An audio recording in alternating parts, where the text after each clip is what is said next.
Tens of thousands of Russians took to the streets today in the far eastern city of Khabarovsk to demand the release of their local governor. They claimed that the arrest of Sergei Furgal was politically motivated. He was flown to Moscow last week from Khabarovsk. Our correspondent Steve Rosenberg reports. They poured in from across the region. Freedom, they chanted. And send him home. It was one of the largest protests Khabarovsk has ever seen. 7 time zones east of Moscow. They've been taking to the streets for a week now. And he is the reason why. Sergei Furgal is the local governor. We're all Furgal, he says. He's popular here, more popular, they say, than President Putin. But last week he was arrested. Officers flew in from Moscow, bundled him into a car and flew him back to the capital. He's been charged with involvement in murders dating back 15 years.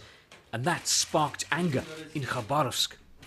Everybody understands that it's a political case. They have stolen him, our governor, from us. So they just took him and everybody feels like we elected him. It was our choice. And Moscow took him. What is remarkable about these scenes is that in Russia, unauthorized protests like this are normally broken up. But the police just stood and watched. The Russian authorities clearly trying to avoid creating even more anger on the streets and more resentment of Moscow. Such a public display of dissent is embarrassing for the Kremlin. President Putin likes to portray himself as the man who has given Russia stability. But this protest is undermining that image. We did find one man in Khabarovsk who's against the protests. The city's mayor. He's from the Kremlin's party.